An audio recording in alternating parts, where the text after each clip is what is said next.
Watch this. This.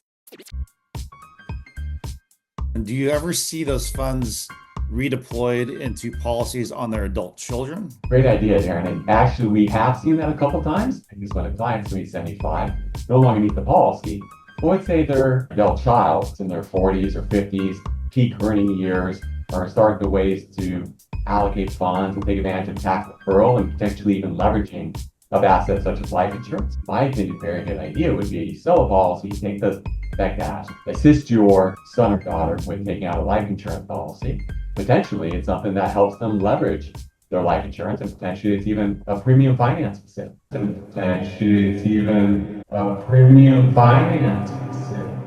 Oh, heck yeah!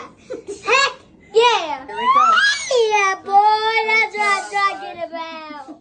Hey guys, Darren Sugiyama here, CEO and founder of LifeRoc Capital, the most transparent premium financing intermediary firm in the life insurance industry. So on today's webinar, we have a very special guest, Norman Giroux of LifeRoc, which is a life settlement company.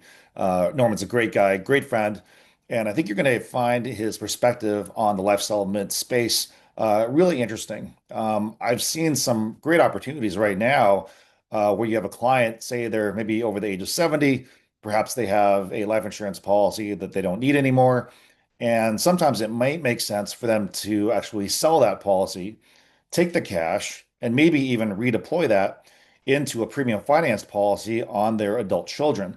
So Norman will talk a little bit about how the premium financing world and the life settlement world kind of intersect. And we'll also talk about how you can perhaps serve some opportunities within your own client database. So I think you're really going to enjoy this. Let's go ahead and get started.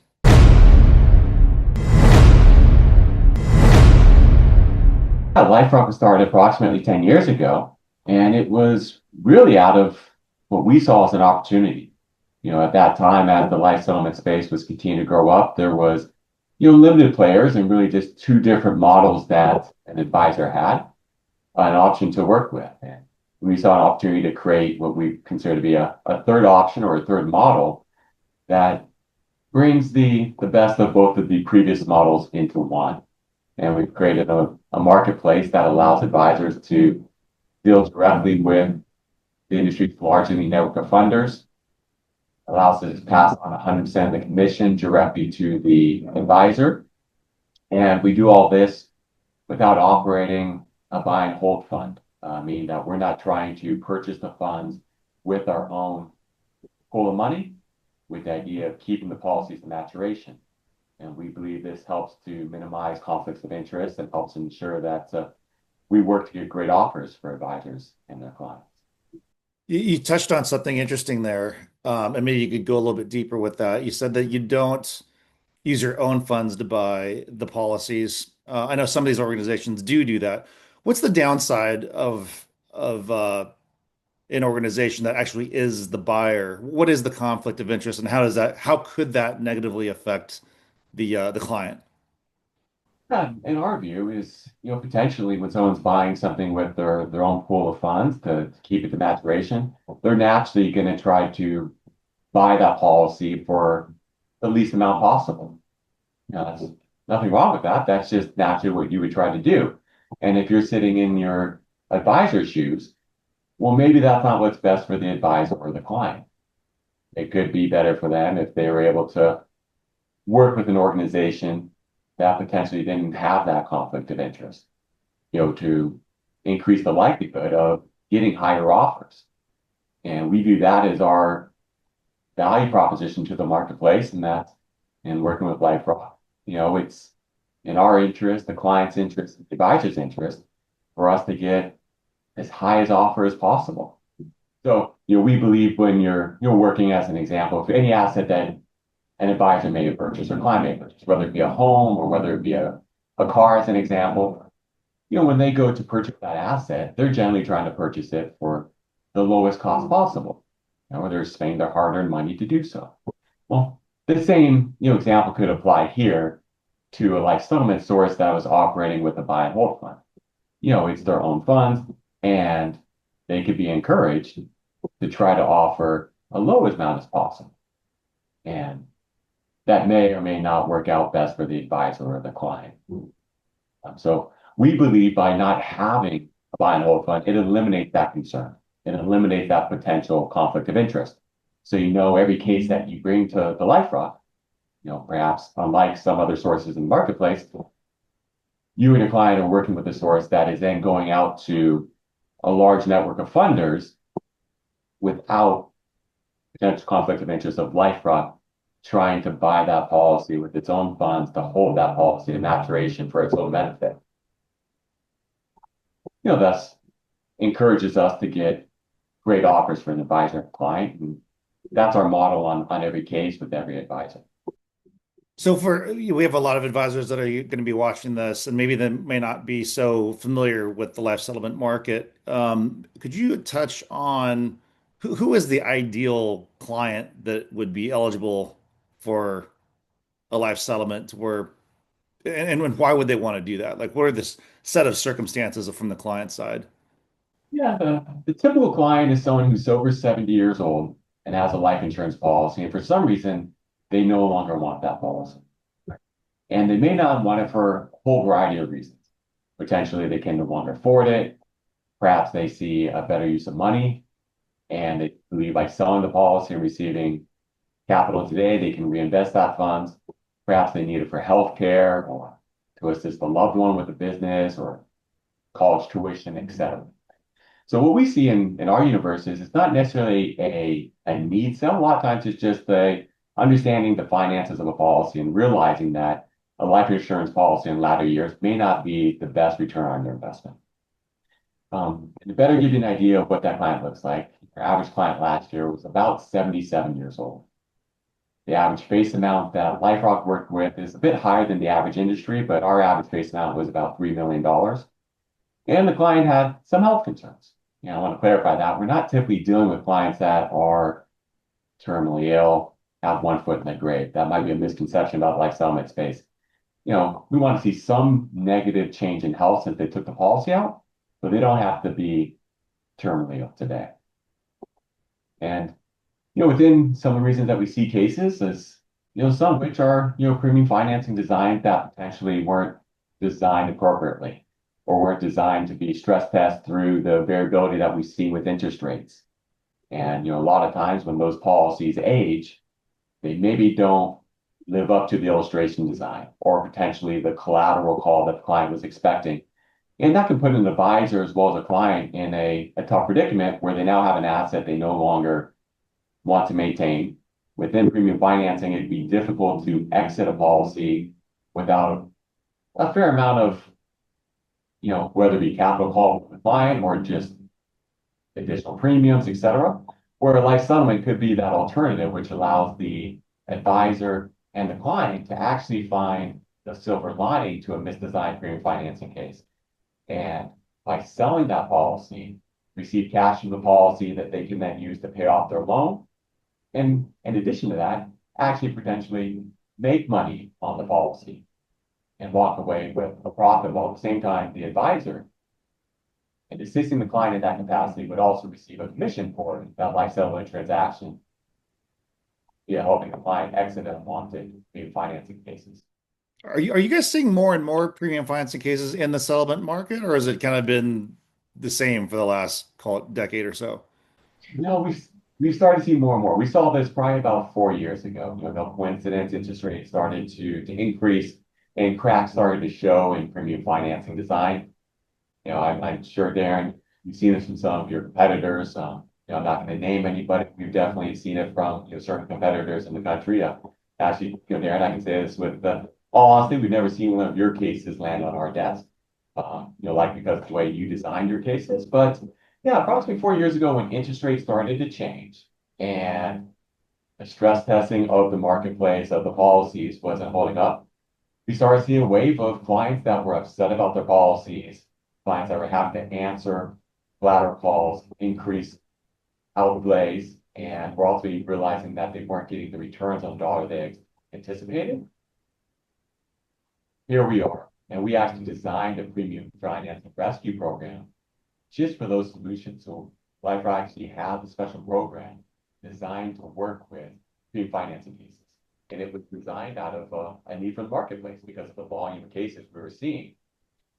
over the last 3 or 4 years. So the cases that you have to rescue in the premium financing space, do you find that most of them that the loan configuration and the policy design was flawed from the beginning, or was it more that the client was led to believe that they weren't going to need to pay as much out of pocket, and that there's really nothing wrong with the policy of the loan, but it was just presented in a way where the client didn't really understand what they were buying? Or is it kind of half and half? What are you guys finding? A little bit of both. Definitely what we've seen is the way that they're sold. I think that would be certainly one consistency is seeing the way things were designed, the way they're presented, originally illustrated, were, very optimistic and did represent an alternative of what could happen in the marketplace if interest rates changed. That certainly is probably the main source. It's just the questioning of was it the advisor itself in the presentation, or was it the advisor's consultant that they were working with to design that refinancing case? And it's probably a combination of both. And that's one thing we've realized is that the advisors a lot of times are trying to do the best that they can, but they're not experts in premium financing. Premium financing can be a sophisticated design. And if you're not working with the appropriate team and the appropriate premium financing consultant, potentially you could end up misrepresenting, maybe no intention on yourself as the advisor, the way a policy may actually perform. So definitely see a lot of it in terms of the design and the way it was sold or presented, but we also see some in terms of the way the financing was arranged, the way the loan was presented, and the way the policy is structured. We do see some of that. Well, the policy design itself, I would assume it has to be, it would have had to have been designed well enough to where it makes sense for you guys to take it over, right? Is it really more so the client is now in a spot where they don't have the collateral uh, to meet the lender's requirement, or that they don't have the cash to put up and they weren't told that they had to put the cash up? I mean, the policy itself still has to be in a good situation for you guys to take it, right? Correct. And we do see cases that maybe the policy design or the policy itself wasn't even qualified enough for us to take it over. But the majority, it's because of a couple of things. One, the collateral call. Two, they're no longer getting the return that they were anticipating. Or as interest rates have increased, maybe their other assets required more attention. And they now need to access capital to help assist with their other assets, whether it be real estate holdings, equity holdings, et cetera, that maybe need more attention. And because that policy isn't performing the way they anticipated, maybe they don't have the liquidity within that policy needed to draw down on it to move money over, capital over to their other assets. So that's where like some can come in, which can allow them to exit that, get that cash, pay off that loan. The client ends up being satisfied, the agent satisfied, and then they could reprioritize what they need to at that time. Yeah. How often do you see policies that maybe they were designed to have the client have their money in a volatility controlled index, and volatility controlled indices, they have not performed well over the last few years because of interest rates. Do you have situations where the policy chassis itself is in good shape, but maybe the index allocation is not right? Do. And a lot of that's, kind of what you questioned before. Is it so much the product itself or maybe the way it was originated, illustrated, and set up? And a lot of times it is. It's the way it's currently being allocated. And that's one thing we always do when we first look at a file is to see what are the other indices that are available to us? And is there one that maybe provides a more consistent view of how it may perform in the future, as well as there might be a way we can reallocate more immediately that better represents the way the market's performing today. Yeah. That's sort of look at. And yeah, there was I don't want to say a trend, but there definitely seemed to be popularity in the marketplace in the last several years that was taking advantage of some of those volatility controlled indexes in the way they're being sold that maybe are not performing well today. And it doesn't mean that entire design's faulty. It just maybe means the indice allocation needs to be updated or changed. Right, right. Yeah, that's interesting. What else do you guys do at LifeRoc that you would say is different than your competitors, different than the norm in the life settlement space that you feel really gives you an advantage? I appreciate that question. And within the life settlement space, you really have two different models historically. You have the old brokerage model, where you work with a life settlement broker who operates as a middleman. And they work with the advisor, and then they take their file to a life settlement provider like LifeRoc. LifeRoc is a provider, as the name suggests. We're a licensed provider. We're the ones that actually provide the offers. A broker cannot provide offers. They're dependent to work on excuse me, like a LifeRoc, right? So what we've done is designed a model that allows advisors to eliminate the broker, eliminate that middleman, the inefficiency that's associated with it, the high commission expense that's associated with that, and thus be able to deal directly with LifeRoc and receive 100% of the commission and deal and speak directly with the provider. And then in compare and contrast to the other model that's out there is also a provider model. And that's the provider model that maybe has a buy and hold fund, which we touched on earlier. So what we've done to differentiate ourselves from that model, in our opinion, offer a superior model to advisors, is to give clients and advisors direct access to the industry's largest network of funders, but by dealing with a source that does not have that buy and hold fund. Thus, ensuring when you deal with LifeRoc, it's in LifeRoc's interest to get as high as offer as we can. So that's really what we've done to design a model that is unique in the marketplace. And it's our understanding that today we're the only ones that can say you everything that I just said. I would venture to guess, and tell me if I'm right or wrong on this. I would venture to guess that most advisors that try to do some cases in the life settlement space, I don't think they're aware that they're dealing with a broker as opposed to directly with the source like your firm. Is that an accurate statement? It is. Yeah, no, it certainly is. And, I can imagine that perhaps the broker is not going out of their way to explain the model. Yeah, right. Yeah. Yeah. The advisor is going to make half of the case essentially, right? As opposed to 100%. Because the broker's going to take roughly 40 to 50% of the Right. commission. Right. But that is one thing that we've seen over the years is that the marketplace, as agents are becoming more experienced, is starting to realize that there are alternatives and the inefficiency of the broker model. And statistically, in terms of the way the market is growing, it supports that the market is starting to work more with a direct provider like LifeRoc than they are with the old traditional broker. Yeah, you definitely are seeing a growth trend in one sector of the market, which is the life settlement provider model, and you're definitely seeing contraction in the life settlement broker space. I mean, what percentage of life settlement cases would you say, just ballpark, would you say are done with a broker or even a couple brokers creating middlemen in the process versus direct with a firm like LifeRoc? The majority is direct with a source like LifeRoc. Oh, really? Wasn't the case 10 years ago, and most definitely. Okay. But yeah, it's continued to trend that way. And 2025, we'll see what the industry numbers say at the end of the year. But my guess is it's going to continue to move that way. Marketplace, as life settlements are becoming more prevalent in the marketplace, as consumer knowledge increases, advisor knowledge increases, and just the general participation and awareness in settlements increases, so does the case direction towards a provider like LifeRoc and less with a middleman like broker. And so most of the cases that come to you, these are advisors that have clients, and the advisor brings the case to LifeRoc to do the deal. In other words, you're marketing mostly to advisors, not direct to consumer, correct? Or do you do both? And we get inquiries from direct consumer, but the majority of our business is from advisors. We really designed our model to work with top advisors in the industry and provide a concierge, approach and sophistication to the model. And that's one reason that our industry average is about a little over $1 million in average face amount.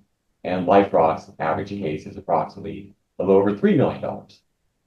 It's because of the type of advisors that we typically work with and the clients we typically work with. are generally more sophisticated, higher net worth, larger face amount. Right. What advice could you give to advisors in terms of how would they best identify a potential settlement case to bring to your firm? Yeah, what we always suggest there is first is never assume your client is too healthy. Never assume your client wouldn't be interested. So that's first and foremost is just start with a simple conversation of client, would you be interested in learning what your policy is worth today? Mm, Not necessarily do you want to sell your policy, but would you like to learn what it's worth? We have a program we can appraise files sometimes in as little as 24 hours. And it's a free valuation for the advisor and the client. Then they then know what that asset is worth. And then they can make an educated decision on whether to maintain that asset or potentially try to sell that asset. And in terms of an advisor proactively looking within their book of business, yeah, we certainly see those advisors that are proactively looking for life settlements generate more, have higher client satisfaction. And it's generally starting with your clients that are maybe 70 and older and just proactively reaching out and introducing that they can have their policy appraised for free. And what we oftentimes say to advisors is, the stickier the advisor is, right? The higher the client retention, the higher the client satisfaction is directly correlated with the more communication they have, as well as the additional services they can provide their clients, right? One way an advisor can separate themselves from competition is examples introducing premium financing and that solution. That's an opportunity that maybe another advisor has not suggested to that client. And because of that, that client might be more attracted to the advisor that offers premium financing. We would say the same thing with life settlement. It's an additional product line, an additional service you can offer to your clientele that potentially your competition is not offering. right. Right. I like that approach. I mean, the whole just the phraseology of saying, would you like to have your policy appraised versus do you want to sell your policy right out of the gate? It's that feels like a much softer approach. And it feels like a logical approach, right? Why wouldn't you want the value of your policy appraised, right? That's what we always suggest. Everybody likes to know what their house is worth. Well, the same thing. It's Yeah. good. And as an advisor, if you're dealing with a client that maybe also could still be reinsured, it's also a way potentially to generate an additional life insurance policy. Hmm. Get the current policy appraised. If they're able to sell it, recognize cash today, they could potentially then roll that cash over to purchasing a new life insurance policy. Do you guys have clients that buy in-force term policies, or is your clientele only buying permanent policies? Fortunately, we have a lot of funders that are interested in term policies, and term Hmm. policies historically have been the most popular life insurance policy originated over the years. Right. So, speaking statistically, yeah, there's more policies in force that are term today than there are any other product line. Sure. So we see a lot of term business, and with that, we've even got some special programs for term, where we have funders that can purchase term policies for clients who are as young as age 60 and clients who are in good health. So theoretically, you could have a client who's 60 years old in perfect health, and they could qualify for a life settlement so long as they have a convertible term policy with a face amount of $2 million or greater. So the advisors that tune in and watch my content, these are all financial advisors, life insurance advisors that've been in the business 20, 30, sometimes 40 plus years. Would you say that they should go through their database literally with every policy they've sold that where the client today is over the age of 70? Is that a good place for them to start kind of mining their own database? It's a fantastic idea. That's what we oftentimes suggest. Just start going through that database. And LifeRoc actually has a proprietary system that can help advisors mine their database. There's no cost to it. Advisor owns the end product. But it's a system that we can do to help them filter through their book of business, identify the potential clients, prioritize those clients, and we even can share collateral, whether it be call scripts, introduction letters or emails, educational materials, all of which can be white labeled so the advisor can put their own branding on it, and then start communicating and educating their database or their clientele about the life settlement opportunity. Oh, that's great. That's great. When you have a client that sells their policy, I'm sure there's several reasons or several things they do with those funds once that sale is executed. What do you find as being maybe the top two, three, four, five things that clients do with those funds once they sell their policy? Oftentimes what we've seen when these advisors sell the policy, they're grateful for this opportunity. Many times when they took the policy out, they weren't aware that this might exist at the end of the road. So, first and foremost, they're oftentimes very grateful to their advisor insisting with that, and oftentimes look to their advisor first on advice. So if it's an advisor that offers assets under management services, many times we see those funds then be reinvested with that advisor. If it's an advisor that sells more fixed annuities, many times we see those funds end up in a fixed annuity. Mm. But outside of that, if the client's a little older and sicker, sometimes they have health concerns and health bills that are associated with that. We see them use that to offset medical debt, medical costs. One of the things we've seen popular is a lot of times is, reinvesting, whether it be in businesses directly correlated with that client, real estate opportunities with that client, or potentially generational opportunities, assisting a son or a daughter with their business or their real estate holdings. I was just going to ask you that question. Do you ever see those funds redeployed into policies on their adult children? Like, do they take the money, gift it to their adult kids, and their kids put policies on themselves? Great idea, Darren. And actually, we have seen that a couple times, and that's something that ourselves we think something could be utilized more frequently. Because when a client's maybe 75, no longer needs the policy. But let's say their adult child is in their 40s or 50s, peak earning years, are starting to ways to allocate funds and take advantage of tax deferral and potentially even leveraging of assets such as life insurance. And one, in my opinion, very good idea would be you sell a policy, take that cash, assist your son or daughter with taking out a life insurance policy, and consider they're going to have a large chunk of funds from a life settlement. Potentially, a life insurance policy is not your vanilla term policy.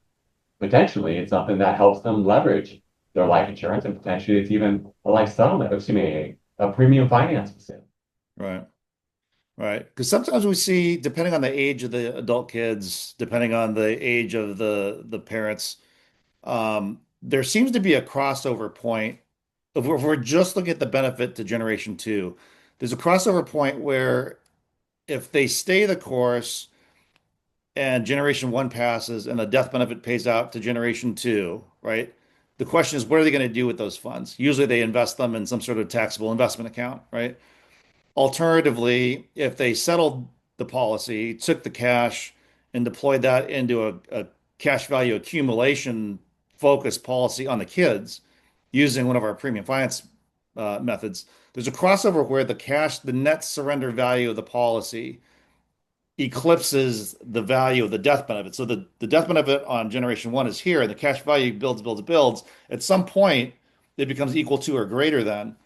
And so often will ask the client, the client's kids, would you rather have that X amount of dollars in cash in a bank account for you to invest in the stock market? Or would you rather have that same amount invested in an index fund with a 0% floor, meaning an IUL, right? Where the growth is tax-free. And at some point, it seems to make more sense to have those funds in a tax-free wrapper inside the cash value of a life insurance policy than in the market that's taxable and subject to risk and all those sort of things. That would be an interesting proposition to kind of marry the two, the settlement and a new premium finance policy on generation two. Something to think about.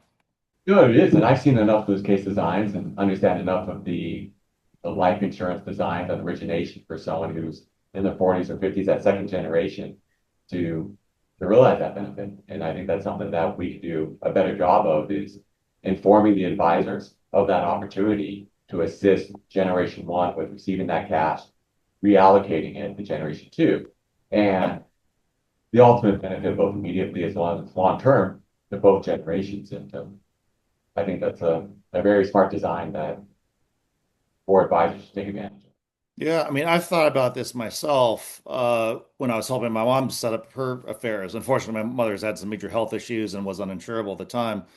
But if she came to me and said, you can either have X amount of dollars in cash when I pass away, or you can have that same X amount of dollars in cash value in your own life insurance policy, I'll take the policy on myself all day long over that X amount of dollars in a taxable investment account. Not even close.